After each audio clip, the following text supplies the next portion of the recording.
দর্শক, নির্বাচনী প্রচারণার খবর জানাতে রাজধানী থেকে যুক্ত হচ্ছেন সহকর্মী আব্দুল্লাহ খান মুন্না। মুন্না, আপনি এখন কোন এলাকায় আছেন এবং সেখানকার প্রচারণার সর্বশেষ কি খবর আছে আপনার কাছে? অহনা অবস্থান করছি মোহাম্মদপুর বাস স্ট্যান্ডের ঠিক পাশেই আল্লাহ করিম জামে মসজিদের সামনে। এটি ঢাকা ১৩ আসন, আদাবর, মোহাম্মদপুর এবং শেরেবাংলার একাংশ নিয়ে এই আসনটি গঠিত।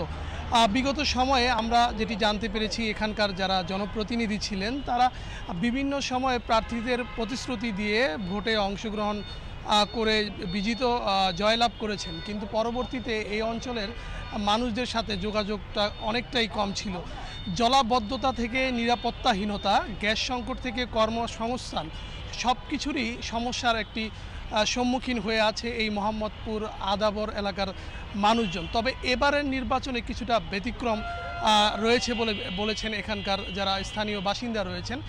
এখানকার এবার ত্রয়োদশ জাতীয় সংসদ নির্বাচন ঢাকা ১৩ থেকে প্রতিদ্বন্দ্বিতা করছেন বাংলাদেশের দুইজন জনপ্রিয় ব্যক্তি। একজন হচ্ছে আল্লামা মামুনুল হক, যিনি ১০ দলীয় জোটের সমর্থিত প্রার্থী, রিকশা প্রতীকে নিয়ে তিনি প্রতিদ্বন্দ্বিতা করছেন।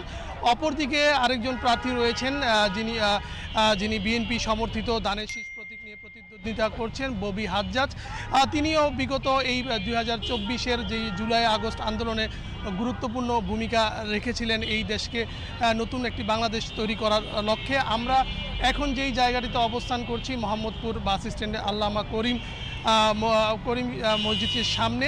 সেখান থেকে অল্প কিছুক্ষণ পরেই জুলাই যোদ্ধাদের নিয়ে একটি মিছিল অনুষ্ঠিত হবে এবং এই মিছিলের নেতৃত্ব দিবেন ধানের শীষ প্রতীকের প্রার্থী ববি হাজ্জাজ।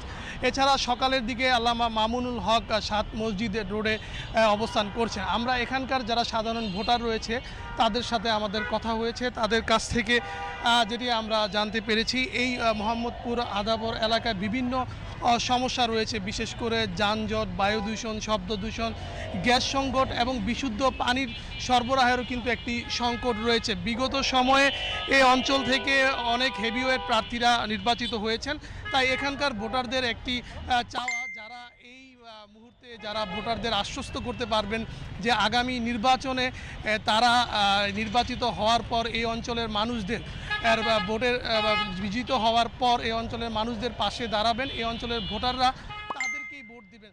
তো অহনা এই ছিল এখানকার মোহাম্মদপুর আদাবরের নির্বাচনী প্রচারণার অংশবিশেষ এবং এখানকার ভোটারদের যে সকল চাহিদা রয়েছে সেই সকল চাহিদা আপনাদের সামনে তুলে ধরছি। প্রচারণার আরও খবর জানাতে আমাদের সাথেই থাকবেন মুন্না, আপনাকে ধন্যবাদ।